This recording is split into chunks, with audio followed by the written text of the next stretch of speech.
Hello everyone, I'm Will and this is Norton Film and Review. Woohoo! So we're back with another film news video on a Wednesday and I've got lots to talk about. The news just keeps pouring in, so let's get cracking. First up, it's some Disney Plus news. They are not afraid to keep dropping different things that they're going to be doing. Number one is a live action series of Ironheart.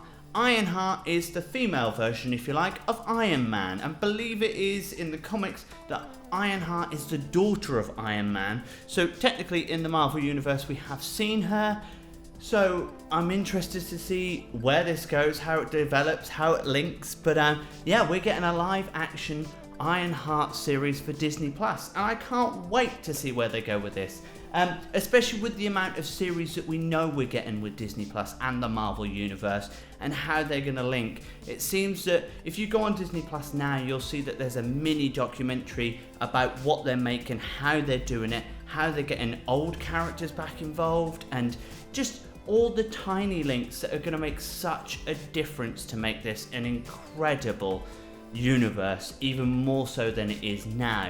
So keep an eye out for it. We don't have any further details on who's going to be in it, directing it, etc. But we do know that Ironheart is getting its own live action TV series heading to Disney Plus.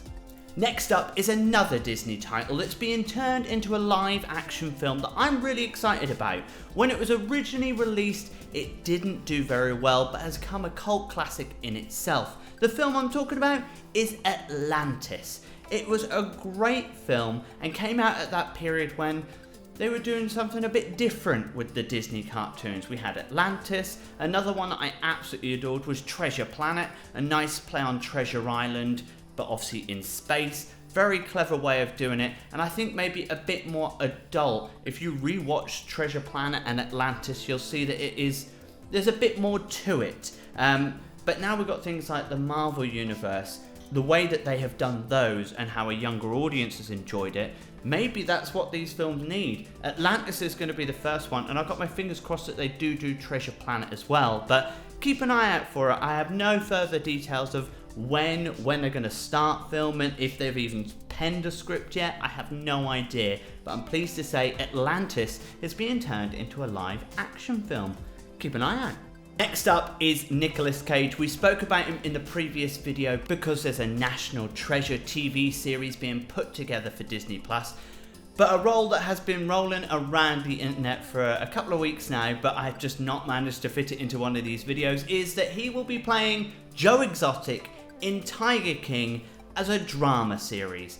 Personally, I do not think that we need this at all. I think actually he could be quite good at the role. I just don't think we need this as a TV series. It's been a phenomenon. Yes, it has. It's very interesting to watch. It's very addictive as a series, and I don't know if you've seen it already. Netflix have added an 8th episode on where you can actually watch interviews with some of the cast since it's been on, how life is different now, what their thoughts are really of Joe Exotic compared to what they may have said in the series. Very interesting watch indeed. But yeah, Nicolas Cage is going to be our Joe Exotic. Drop a comment below. I want to know who you think will play Carol Baskin, because it's going to happen whether we want it or not. Who will play Carol Baskin to join Nicolas Cage in his first ever TV series role as the Tiger King? Let's move on. One that I only saw last night, something that I'm actually really intrigued to see. One, because 3C Films brought it to my attention and made a very valid point. Popeye. We're gonna get a Popeye film. Well, fingers crossed that is. It's really being pushed. I believe it was made into an animation short not that long ago, and the animation style that they've done to revamp the original cartoon, I think is absolutely stunning. I'll definitely go and see it if it gets made into a film and released in cinemas, or even at home. I don't mind. I will definitely watch it for that nostalgia. But will it stand with modern audiences? I have no idea. When you actually look at what the characters are all about, a man with ridiculously big arms and a brute that's always trying to get his girl, it's very simple. Can they build upon it? Can they do more with it? I don't know, but I am fascinated to see where they go with it, especially after seeing some of these images you're seeing now from the animation of the short. keep an eye out. Popeye, what do you think? Do you think you'd enjoy it? Would you go? Or do you think if you've got kids, would they enjoy it, or would they just be dragged along because you made them go? Let us know. Popeye, fingers crossed, is coming soon. And finally today, it's to talk about Mission Impossible. Again, thanks to 3C Films, I can tell you that we are obviously getting a 7th and 8th film. We knew that already, but the reason I say 7th and 8th is it's going to be one film split into two. Now, this is a good thing and a bad thing. A good thing because obviously maybe the story is quite big and it has to be split into two parts. They're going to make it into like a Endgame Infinity War style thing, I guess. But it is definitely going to be the end of Mission Impossible. Now, I say it's a good thing because obviously I think we don't need any more. I absolutely, do you know what, I retract that. I could watch them over and over again, especially the last couple. Fallout was our last one, and I thought it was absolutely brilliant. And to see him still do his own stunts, the story's good, it's just good fun. But as I say, we are only getting two more, so retract that statement. I could watch it over and over again, but we're only getting two more. Stop repeating yourself, Will. But this could be a bad thing because if it's the end and it's a two-parter, does that mean we're going to lose some of our beloved characters? It's most probably bound to happen anyway, but who will it be? Will it be our leading man? Will it be Ethan?